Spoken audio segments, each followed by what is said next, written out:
Halo semuanya, sawadee-krap, apa kabar? Semoga kabar kalian selalu baik dan juga sehat. Selamat datang di segmen analisa. Kembali kita update mengenai kasus di Subang, Jawa Barat menjelang 100 hari dari hari kejadian pada 18 Agustus 2021. Ini sepertinya sudah banyak orang yang sudah sangat yakin bahwa tim penyidik tidak dalam waktu lama lagi akan mengumumkan siapakah tersangkanya.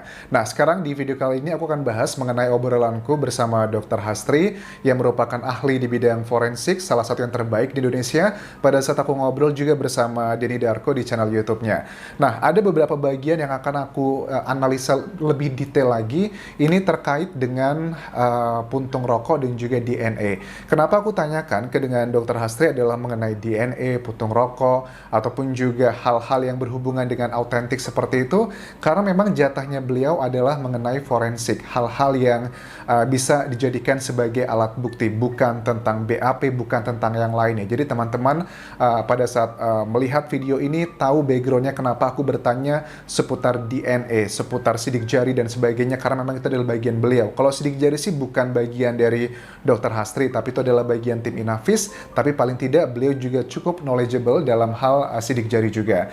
Di bagian pertama ini yang akan aku bahas adalah mengenai dugaan bahwa ada beberapa, mungkin 1, 2, atau 3 saksi yang diketahui ada DNA-nya terdapat di berbagai merek puntung rokok yang ditemukan di lokasi kejadian. Sebagai background dari obrolanku dengan Dr. Hastri beserta juga berbagai sumber yang sudah aku kumpulkan, memang lokasi kejadian tidak hanya dijadikan tempat tinggal kedua almarhumah, tapi juga dijadikan sebagai kantor yayasan mereka. Nah, artinya di situ banyak sekali orang yang hilir mudik dan sebagainya.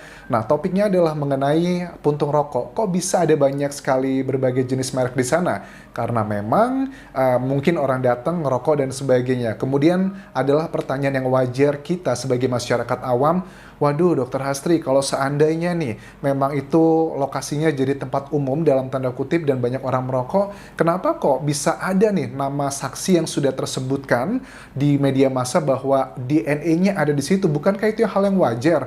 Lantas bagaimana membedakan apakah ini framing, apakah ini sebagai petunjuk bahwa dia terlibat atau tidak? Kita akan bahas satu persatu. Pertama kita simak dulu apa yang dikatakan Dr. Hastri. Kita akan bahas lebih detail di sini. Setelah kita ketahui itu DNA siapa, penyidik itu pengen nyocokin DNA itu ada nggak di waktu kematian. Oke, bagian pertama Dr. Hastri bilang bahwa pada saat sudah dicek nih berbagai macam jenis puntung rokok tersebut ya, mereknya juga macam-macam, itu dicek dulu DNA-nya siapa. DNA itu tidak mengeluarkan nama, tapi hanya ya misalnya A, B, C, D, E. Tapi pada saat sudah keluar, diekstrak dengan hal yang teknis, tentunya kita tidak perlu tahu hal tersebut. Kemudian muncullah pada saat di cross check dengan bank DNA yang sudah dimiliki oleh tim penyidik, karena tim penyidik mengatakan sudah puluhan DNA dari para saksi dan juga keluarga yang telah diambil. Artinya pada saat misalkan begini, dari berbagai puntung rokok tersebut ada 10 DNA orang berbeda. Kemudian di cross check nih dengan bank data yang mereka miliki sendiri tentang DNA. Kemudian muncullah 10 nama ini. Setelah muncul nama-nama tersebut, kemudian dicari tahu lagi, dipersempit lagi. Bagaimana mengetahui usia dari puntung rokok tersebut? Bagaimana Anjas, kok bisa gitu Dr. Hastri mengetahui puntung rokok usianya berapa lama? 1 hari kah? 3 jam kah? 4 jam kah? Itu adalah sangat tidak mustahil untuk diketahui. Misalnya begini, kalian tahu kan kita mengetahui misalnya ada penemuan batu bersejarah. Kemudian diketahui ternyata batu sejarah tersebut usianya lebih dari 100 tahun. Begitupun juga dengan usia dari kematian seseorang. Jenazahnya juga bisa diketahui dengan ilmu pengetahuan. Dan hal ini juga bukan hal yang mustahil untuk mengetahui usia puntung rokok tersebut, berapa jamkah telah dipakai, berapa jamkah jejak yang sudah ditemukan di sana, itu juga bisa diketahui. Memang kita sebagai masyarakat awam tidaklah hal yang aneh pada saat kita bertanya, terus bagaimana dong dok, kalau sudah ketahuan nih DNA-nya mungkin ada 10 orang, terus kok mengetahui ini berapa jam setelah dirokoknya dihisap gitu, itu kan bisa diketahui juga. Kita akan coba lanjutkan apa yang dikatakan beliau di sini. Alibinya. Nah, itu yang sulit karena harus kita ulang lagi, kita bandingkan lagi dengan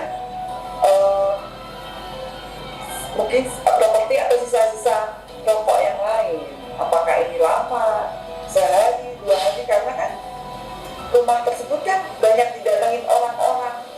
dari bukan keluarga, yayasan. Jadi kita lama lagi, oh yang paling baru ini DNA-nya siapa? Nah, ini adalah bagian di mana Dr. Hastri yang menyatakan kenapa pada saat kita ketahui hampir sebulan ya, kita mendengarkan topik mengenai salah satu DNA saksi yang tersebut di situ, itu kan butuh waktu hampir sebulanan lebih kalau nggak salah. Karena memang prosesnya cukup panjang sekali, mulai dari mengekstrak, kemudian setelah itu, setelah semua proses teknisnya selesai, kemudian harus dicek dengan alibinya. Manakah puntung rokok usianya yang paling muda? Nah, itu adalah hal yang harus kita ketahui juga. Kita lanjutkan. Sesuai nggak dengan waktu kematian? Sesuai nggak dengan kejadian? Nah, setelah diketahui usia puntung rokok tersebut, dicocokkan dengan waktu kematian. Seperti analisaku di video sebelumnya, memang Dr. Hastri pada saat melakukan otopsi yang kedua adalah ada dua hal yang dikoreksi. Pertama adalah mengenai waktu, ada dua hal yang satu hal sih yang dikoreksi dimunculkan adalah mengenai waktu kematian, dan bagian kedua adalah mengenai beberapa penambahan informasi lainnya. Nah, waktu kematian ini berdasarkan analisa yang sudah aku buat di video sebelumnya, kemungkinan besar adalah ya mungkin Ibu Tuti itu dieksekusi dan juga meninggal dunia itu adalah sekitar jam 2 pagi, sementara Amel itu meninggal dunia berdasarkan analisa yang sudah aku bahas di video sebelumnya itu sekitar jam 4-an atau sampai jam 5 pagi. Nah, kemudian dengan data-data tersebut, misalnya puntung rokok ada A, B, C, D, ada 4 yang ditemukan. Nah, dengan diketahuinya data baru di manakah usia puntung rokok yang paling mendekati dengan waktu kematian, kemudian akan digali lebih dalam lagi. Hal-hal seperti ini menurut aku adalah hal yang mutlak yang tidak bisa dibantahkan. Karena ini termasuknya adalah fakta di lapangan. Tapi kan ada yang bilang begini, Anjas kan bisa aja nih, ini adalah salah satu bentuk framing. Misalkan ada beberapa saksi yang memang sengaja untuk di framing, kemudian dia mengambil puntung rokok orang-orang yang ditarget tersebut, dipindahkan ke lokasi kejadian. Apakah ini mungkin? Apakah Dr. Hastri dan juga timnya yang memeriksa tentang DNA bisa membedakan hal seperti ini? Ini jawaban dari beliau. Bisa. Jadi ini Kata beliau bisa membedakan hal yang seperti itu. Kenapa alasannya? saya kasih bocoran profil orang perokok berbeda, Mas Anjas.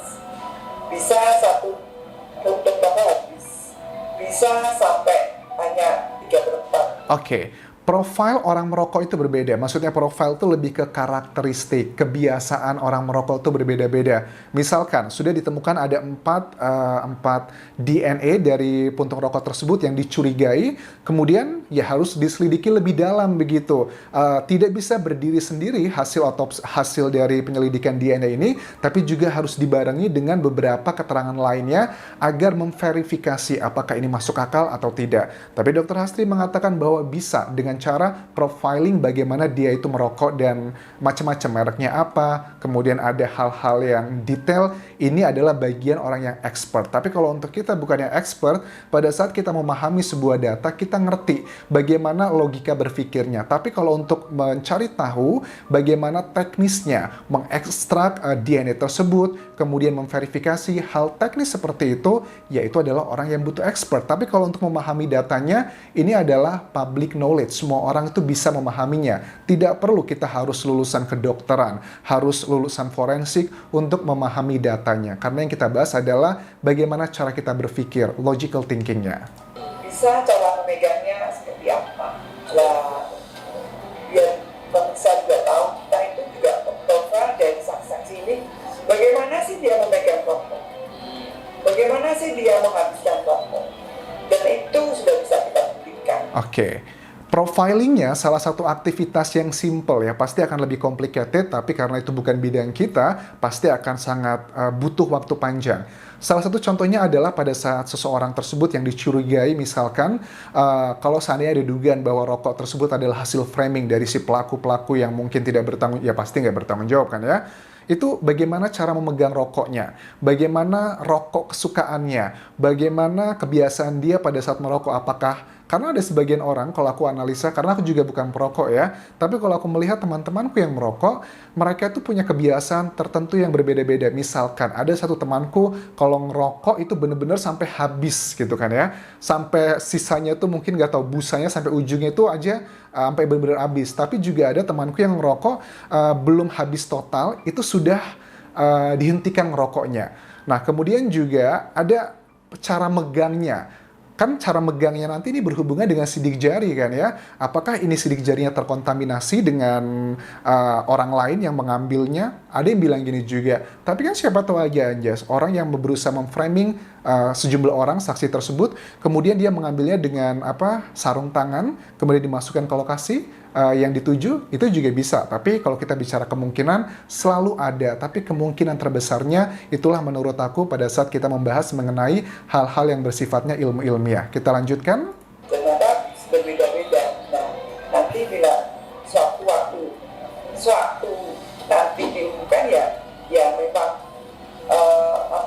cara merokoknya dia seperti itu dan kita ada rekamannya. Nah, ada rekamannya. Jadi ini adalah menunjukkan salah satu bukti alasan kenapa pada saat dilakukan pemeriksaan sampai belasan kali, kalian sudah tahu ya, yang paling banyak diperiksa di kasus ini adalah Pak Yosef sebanyak 15 kali atau 16 kali, dan diperiksanya kan juga waktunya lama-lama dari pagi sampai malam, sebanyak yang seperti itu. Ternyata pada saat mereka melakukan BAP, tidak hanya kata-kata saja yang ditulis dalam BAP, karena BAP itu adalah verbatim atau kata-kata si saksi ditulis satu persatu, sangat detail sekali, tapi juga behaviornya, ada rekamannya juga, karena dengan waktu yang sangat panjang, pastinya kalau orang yang merokok, itu aku mengamati ya, bahwa orang yang merokok kalau dia lagi bosen, menunggu, atau stres, itu biasanya dia merokok. Aku menduga bahwa pada saat proses menunggu atau dari satu laporan lagi ke laporan lainnya dan itu dilakukan di ruangan penyidik, tim penyidik juga pasti ada rekamannya. Dari situ videonya akan dianalisa. Oh, profiling dia merokok ini seperti ini ya gayanya. Kemudian misalkan, oh ternyata kalau selama 10 jam diperiksa, dia ini merokok sebanyak 3 kali dan ada patternnya. Ternyata pada saat dia merokok itu tidak dihabiskan sampai ujung gitu misalnya. Ada persamaan dengan profiling puntung rokok yang ditemukan pada saat diambil alat bukti tersebut di tanggal 18 Agustus 2021. Ya, ini adalah bagian yang menurut aku nanti ya, menurut aku pada saat nanti tim penyidik sudah mengumumkan tersangka, ada 2 alat bukti yang kemungkinan besar ini berasal dari urusannya dengan DNA. Karena itu adalah alat bukti yang cukup kuat menurut aku. Dan nanti di sini akan terjadi perdebatan di persidangan gitu. Mungkin si tersangka akan berusaha mematahkan. Itu rokoknya kan tidak bisa aja framing dan sebagainya. Ini adalah bagian yang akan menjadi PR besar bagi Dr. Hastri nanti. Bagaimana meyakinkan pengadilan nanti memasukkan secara logika apakah profilingnya sama atau tidak. Dan penyocokan secara data-data plus harus ada rekaman dari orang yang diduga atau nanti menjadi tersangka tersebut. So, aku tidak menyebutkan nama siapakah di situ karena untuk topik mengenai puntung rokok ini diketahui ada berbagai jenis merek dan memang ya bisa diasumsikan orang yang diduga memiliki puntung rokok tersebut lebih dari 1 orang, 2, 3, atau 4 itu juga mungkin di sana. Dan nanti ini bisa menjadi salah satu bahan yang akan menjadi bahan perdebatan di pengadilan karena menurut aku ini akan menjadi salah satu hal yang dikategorikan sebagai alat bukti yang cukup kuat. Karena kalian tahu bahwa untuk menentukan satu tersangka paling tidak minimal dibutuhkan 2 alat bukti yang kuat. Dan aku yakin tim penyidik sekarang sudah mendapatkan beberapa alat bukti, tapi masih menjadi teka-teki. Kenapa tim penyidik sampai sekarang belum menentukan siapakah tersangkanya? Terima kasih sudah menonton video kali ini. Tinggalkan komentar kalian mengenai wawancara dengan Dr. Hastri. Dan terakhir, jangan lupa follow Instagramku di Anjas di Thailand. Dan juga subscribe channel YouTube ini. Kalaupun kerap semuanya, bye-bye.